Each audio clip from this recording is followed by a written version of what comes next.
मुंबई पुणे एक्सप्रेसवेवर मासे वाहतूक करणारा ट्रक पलटी, यंत्रणांच्या तत्परतेमुळे वाहतूक लवकर सुरळीत। आज दिनांक 13 मार्च 2026 रोजी सकाळी सुमारे 6 वाजण्याच्या सुमारास मुंबई पुणे एक्सप्रेसवेवर मुंबईकडे जाणाऱ्या मार्गावर अमृतांजन ब्रिज परिसरात मासे वाहतूक करणारा AP16 TF 3379 क्रमांकाचा ट्रक पलटी झाल्याची घटना घडली। या अपघातामुळे काही काळ वाहतुकीत अडथळा निर्माण झाला। घटनेची माहिती मिळताच IRB पेट्रोलिंग, महामार्ग वाहतूक police Borghat, delta force, Maharashtra सुरक्षा बल तसेच मृत्युंजय देवदूत पथकाने तात्काळ घटनास्थळी धाव घेत मदतकार्य सुरू केले। संबंधित यंत्रणांनी समन्वयाने काम करत अपघातग्रस्त ट्रक क्रेनच्या सहाय्याने सुरक्षित ठिकाणी हलविण्याची प्रक्रिया सुरू केली।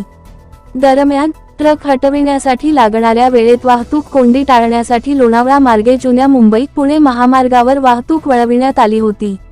त्यामुळे मोठी कोंडी होण्यापासून दिलासा मिळाला। या अपघातात ट्रकमधील 2 जणांना किरकोळ स्वरूपाचा मार लागल्याने त्यांना उपचारासाठी खोपोली नगरपालिका रुग्णालयात पाठवण्यात आल्याचे समजते।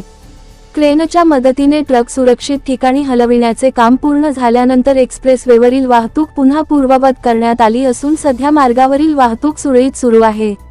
दरम्यान या अपघाताची नोंद खोपोली पोलीस स्टेशनमध्ये करण्यात आली आहे।